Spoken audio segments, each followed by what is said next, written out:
नमस्कार दोस्तों अगर आपको मोटिवेशनल स्टोरीज़ और मोटिवेशनल कोट्स सुनने पसंद है तो आप मेरे दूसरे चैनल थोड़ी सी स्पिरिचुअल को सब्सक्राइब कर सकते हैं। लिंक डिस्क्रिप्शन बॉक्स में है। आइए सुनते हैं मालती जोशी जी की लिखी कहानी विदा। जगन और सुषमा गोवा से लौट आए हैं। हॉस्पिटल से लौटकर इन्होंने बताया तो इतनी उत्कंठित हो उठी मैं कि खाना लगाना भूलकर दनादन प्रश्नों की बौछार कर बैठी। कब लौटे वे लोग? कहाँ कहाँ घूम आए? बम्बई में रुके थे क्या? अपने घर राजनंदगांव गए थे क्या? वहाँ कैसा स्वागत हुआ? कुल मिलाकर ट्रिप कैसी रही? बस करो भाई, एक साथ कितने प्रश्न पूछ डालोगी? इन्होंने मेरी प्रश्न मालिका को बीच ही में काटते हुए कहा, इन सब बातों के उत्तर तो मैं दे भी नहीं पाऊंगा। इस तरह कुरेद कुरेद कर सारी बातें पूछना तो तुम ही लोगों को आता है, सो तुम ही पूछ लेना। हम लोग तो इतने गहरे में कभी नहीं जाते। वैसे भी हनीमून ट्रिप के बारे में क्या पूछना है, अच्छी ही रही होगी। इन्होंने शरारती ढंग से आंखें नचाते हुए कहा। अच्छा जी, रहने दीजिए, मालूम है कितने गहरे में हैं आप। वहां सबने मिलकर उसे बोर कर डाला होगा। खैर छोड़िए।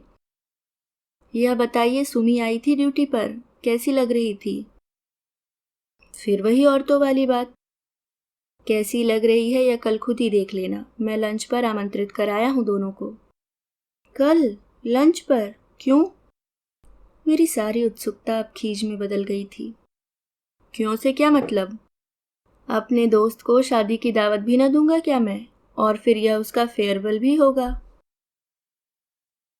फेयरवेल? हाँ, लौटते हुए वह अपना ट्रांसफर ऑर्डर भी लेता आया है। दोनों रायपुर जा रहे हैं। चलो, यह अच्छा रहा। एक ही शहर में यहाँ उनका रहना ठीक भी नहीं था। रायपुर से जगन का घर भी पास पड़ेगा। पर यह खाने का झंझट बेकार रख दिया आपने। मेरा मतलब है, जनता वैसी ही जली भुनी बैठी है। मैंने चिंतित स्वर में कहा। जनता को मारो गोली, क्या लोगों के डर से अपने दोस्त को छोड़ दूंगा मैं? बुलाऊंगा और डंके की चोट पर बुलाऊंगा। I don't care. मुझे सचमुच डर लगता है। अब तुम अपनी भिनभिनाहट बंद करो भाई और खाना लगाओ। इनका पारा गर्म हो चला था। मैंने चुप रहने में ही अपनी कुशल समझी और किचन में आकर खाना गर्म करने लगी। वे बौखला गए थे तो गलत नहीं था। 1:45 हो रहे थे। 2 कौर पेट में जाते ही इनका मूड ठीक हो गया और ये पूर्ववत हंसने बोलने लगे। ये घर में रहे तब तक मेरा मूड भी ठीक ही बना रहा। पर जब चाय पीकर 5 बजे ये अपनी ड्यूटी पर निकल गए तो मेरा मन फिर आशंकाओं से घिर गया। हाथ तो मेरे काम कर रहे थे, पर सामान की लिस्ट बनाते हुए, नए टेबल मेट्स निकालते हुए, दही बड़ों की दाल भिगोते हुए चिंता की परत सी मन पर छाई रही। चिंता का सबसे बड़ा कारण था सुमी का घर, जो एकदम मेरे घर के पीछे था। हम लोगों के किचन गार्डन से एकदम मिले हुए हैं और आंगन के दरवाजे एकदम आमने सामने थे।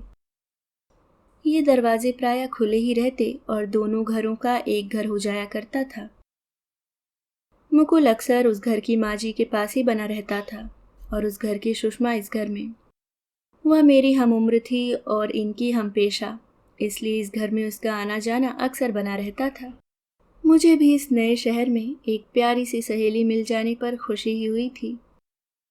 यह तो बहुत बाद में जाना कि सुमी का इस घर के प्रति जो आकर्षण है, उसके मूल में सिर्फ मैं नहीं हूँ, जगन भी है।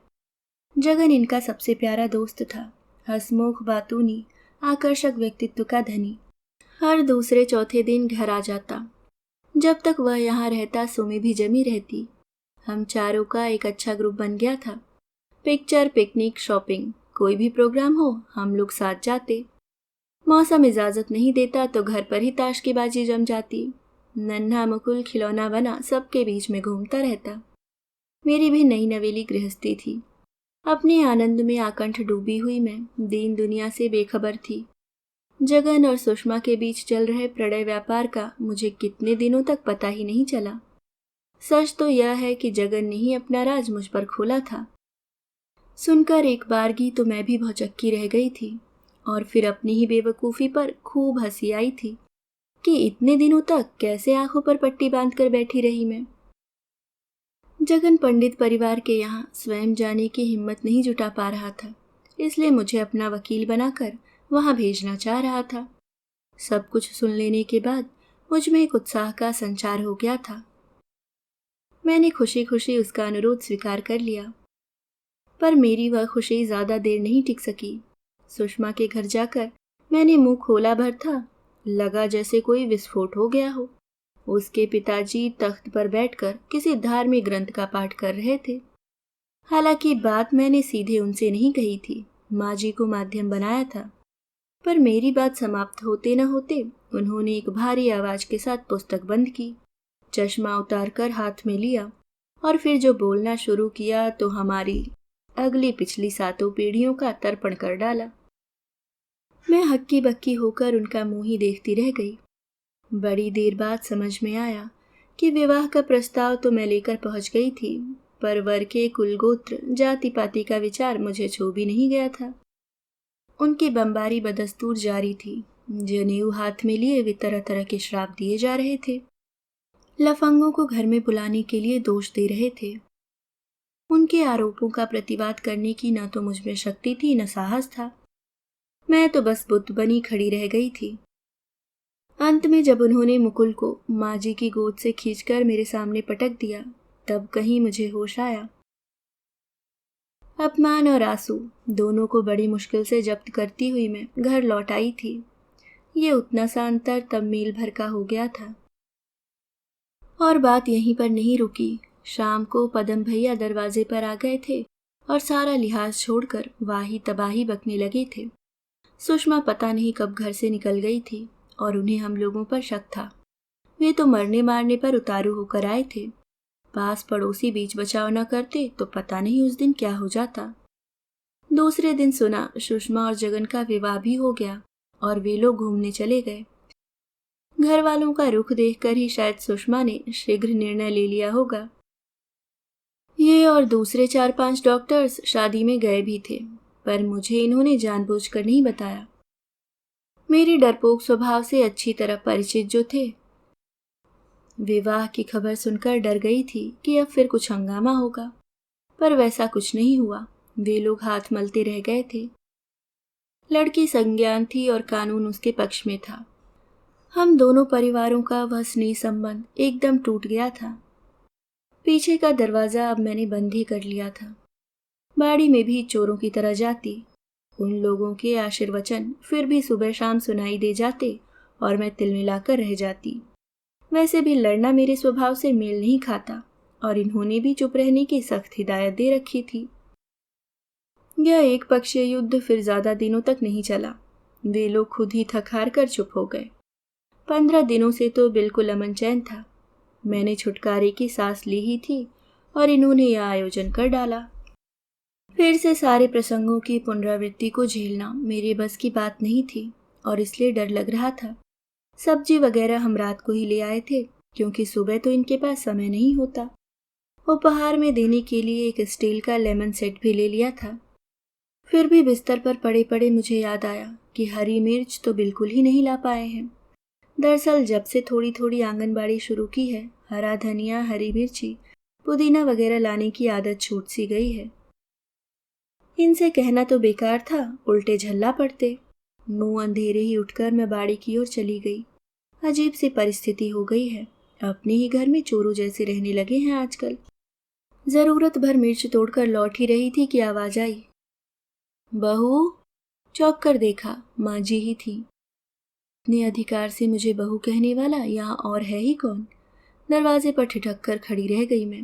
उन्होंने एक बार कनखियों से अपने सोए घर की ओर देखा और पूछा, आज सुमी आ रही है ना? आपको कैसे मालूम हुआ? मैंने सशंकित स्वर में पूछा।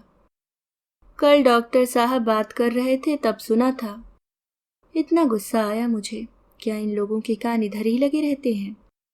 इच्छा तो नहीं थी, पर शिष्टाचारवश रुक ही जाना पड़ा। माँ जी शायद कुछ कहना चाह रही थी, क्योंकि पहले तो उन्होंने अपना दरवाजा बाहर से बंद किया और फिर अपने बगीचे के सिरे पर आकर खड़ी हो गई। फिर भी उनकी हिम्मत नहीं पड़ रही थी और वे सशंकित नजरों से बार बार पीछे मुड़कर देख रही थी। कुछ क्षण तो मैंने प्रतीक्षा की, फिर तंग आकर कहा, अंदर आ जाइए ना माँ जी। ना बेटे, अंदर नहीं आऊंगी। बाप बेटे दोनों ने मिलकर कसम जो दे दी है। यहाँ तक भी बड़ी चोरी से आई हूँ। ये पूजा पर बैठे हैं और बाकी सब लोग सो रहे हैं। सुमी के आने की बात सुनी ना तो रहा नहीं गया। कितने बजे आ रहे हैं वे लोग? 1 बजे तक आएंगे, ड्यूटी खत्म होने के बाद, मैंने रूखे स्वर में कहा। कसम वाली बात सुनकर मेरा दिमाग भन्ना गया था। तो बिटिया मेरा एक काम करोगी क्या? जाते समय सुपारी चावल उसकी झोली में जरूर भर देना। लेकिन माँ जी, इतनी सी बात मुझ बुढ़िया की रख लो बिटिया। घर वर तो जिसके भाग्य में जो होता है वही मिलता है, पर कन्या तो कन्या ही रहती है। उसे कभी भी सूने विदाई नहीं देनी चाहिए, अशुभ होता है। फिर आज वह पहली बार पीहर आ रही है, अपने भाई भाभी के घर आ रही है। करोगी ना इतना काम? हाँ या ना कुछ भी नहीं कह पाई, बस मैं उनकी ओर देखती ही रह गई। फिर उन्होंने आंचल में छुपाया एक ब्लाउज पीस निकाला और गुड़ी मुड़ी किया हुआ 2 रुपए का नोट। यह चूड़ियों के लिए, उन्होंने कहा। ये सब रहने दीजिए माँ जी, मैं दे दूंगी, मैंने सख्ती से कहा। वे शायद और इसरार करती, पर उस समय सौभाग्य से आरती की घंटी बज उठी और वे बदहवास सी दरवाजा खोलकर घर में चली गई। उनकी भयचकित आकृति देखकर मुझे करुणा हो आई। औरत की पूरी जिंदगी लोगों से डरते ही बीतती है।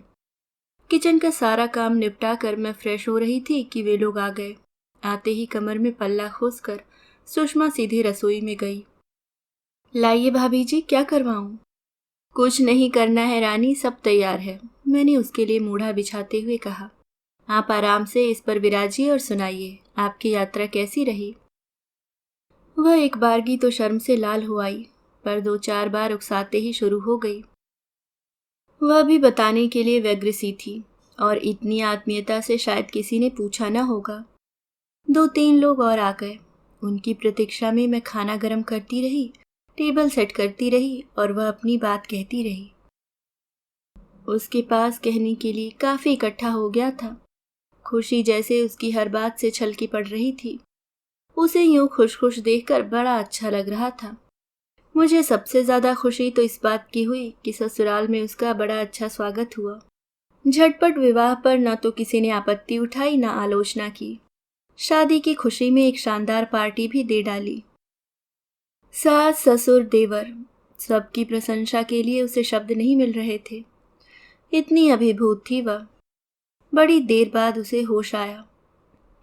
कितनी बेवकूफ हूं ना मैं, आप ही कहे जा रही हूं, आप भी कुछ सुनाइए। हम अपनी क्या सुनाएं, वही पुराना राग अलाप रहे हैं। खबरें तो इस समय सिर्फ आपके पास है। और हमारे दौलत खाने का क्या हालचाल है, सब राजी खुशी है? उसने कसैले स्वर में पूछा। हाँ, सब ठीक ठाक ही है, अब हम लोगों की बोलचाल नहीं है। वह तो खैर होना ही था। मुझ पर गुस्सा नहीं उतार सके तो आपको बलि का बकरा बना दिया, ठीक है ना? असली गुस्सा तो हम पर ही है भाई, मैंने कहा। हम लोगों के कारण ही तो सब गड़बड़ हो गया, सब अरमान धरे रह गए। कौन से अरमान? वही जो हर माँ बाप के दिल में लड़की की शादी के लिए होते हैं। तो इतने दिनों तक क्या सांप सूंघ गया था सबको? जानती हैं इस अक्टूबर में मैं 26 की हो जाऊंगी। अब तक वे लोग क्या करते रहे? 25-26 तो सुमी आजकल शादी की आम उम्र हो गई है। वैसे पदम भाई साहब बेचारे दौड़ धूप कर तो रहे थे। हाँ, दौड़ धूप तो खूब कर रहे थे। हर बार इतनी ऊंची उड़ान भरते थे कि रिफ्यूजल आना निश्चित ही हो जाता था। अब यह तो भाग्य की बात है, मैंने अनजाने में ही पदम भाई साहब का पक्ष लेते हुए कहा। पर देखते समय तो आदमी अच्छा ही घर देखता है ना। इन बातों में कोई दम नहीं है भाभी जी। ईमानदारी की बात तो यह है कि 500 रुपये महीना घर में आता किसको बुरा लगता है। अब इन लोगों को आटे दाल का भाव पता चलेगा। हर हफ्ते पिक्चर, हर महीने साड़ी, हर साल सैर, सब भूल जाएंगे जनाब। रहने दे उन सब बातों को अब। तू तो खुश है ना, बस, मैंने कहा। पितृतुल्य भाई के लिए उसके मुंह से ऐसी बातें मुझे अच्छी नहीं लग रही थी। उसका भी दोष नहीं था। ससुराल से इतना स्नेह, इतना आदर बटोर कर लाई थी वह कि उसकी तुलना में यहाँ का व्यवहार और भी कड़वा लग रहा था। खाने पीने, हंसी दिल लगी में दोपहर कब सांझ में ढल गई पता ही नहीं चला। और लोग तो खा पी कर चले गए थे, पर जगन और सुषमा पीछे रह गए थे। बहुत दिनों के बाद हम लोगों की चौकड़ी जमी थी, इसलिए उठने का मन ही नहीं हो रहा था। मुकुल भी खुश था। बहुत दिनों के बाद उसे अंकल मिले थे, बुआ मिली थी। वे लोग जाने के लिए उठे तब रात के 8 बज रहे थे। सनमाइका की ट्रे में करीने से सजाकर रखा हुआ लेमन सेट दोनों हाथों में उठाकर इन्होंने नाटकीयता के साथ कहा, हमारी ओर से तुच्छ भेंट। एकदम अप्रतिभ हो उठा जगन। इस फॉर्मेलिटी की भी जरूरत रह गई थी। फॉर्मेलिटी नहीं है यार, इन्होंने उसकी पीठ पर धौल जमाते हुए कहा। छोटी सी चीज है, गृहस्थी में काम आ जाएगी। इसे देखकर हमारी याद कर लेना। और मुझे एकदम याद आया, सुमी जरा अंदर तो आ। वह भीतर आई। उस समय मैं ठाकुर जी की चौकी के सामने पाट बिछाकर रंगोली डाल रही थी। यह क्या भाभी, मुझे फिर से खाना खिलाने का इरादा है क्या? तू पहले चुप करके बैठ तो फिर बताऊंगी। क्या बोरियत है, वह भुनभुनाई और मुंह पर एक बेजारी ओढ़ कर बैठ गई। एक थाली में सुपारी चावल निकाल लाई मैं। पहले उसका कुमकुम तिलक किया, फिर उसके आंचल में रुमाल बिछाकर 3 बार अंजुरी भर भर चावल उसमें डालती गई। कुछ दाने माथे पर भी, ठीक वैसे ही जैसे माँ ने मेरी विदा के समय किया था। वह गंभीर बनी सब कुछ देखती रही, पर ज्यों ही मैंने एक ब्लाउज पीस और 5 का नोट निकाला तो उसने मेरा हाथ पकड़ लिया। बस भाभी जी, इतना बड़ा प्रेजेंट दे दिया है आपने, अब इसकी जरूरत नहीं है। वाह, जरूरत कैसे नहीं है? प्रेजेंट तो अपनी जगह है पगली। यह तो विदा का दस्तूर है। साड़ी न सही, बहन बेटी के लिए एक ब्लाउज का कपड़ा तो हो। डॉक्टरनियों के लिए कोई अलग नियम थोड़े ही है। और ये रुपए चूड़ियों के लिए है। मना नहीं करते, मैंने बुजुर्गाना लहजे में कहा। वह कुछ देर तक तो आश्चर्य से मुझे देखती रही, फिर उसकी बड़ी बड़ी आंखों में पानी भर आया और दूसरे ही क्षण मेरे कंधे पर सिर रखकर वह भरभरा कर रो उठी। आप सुन रहे थे मालती जोशी जी की लिखी कहानी विदा।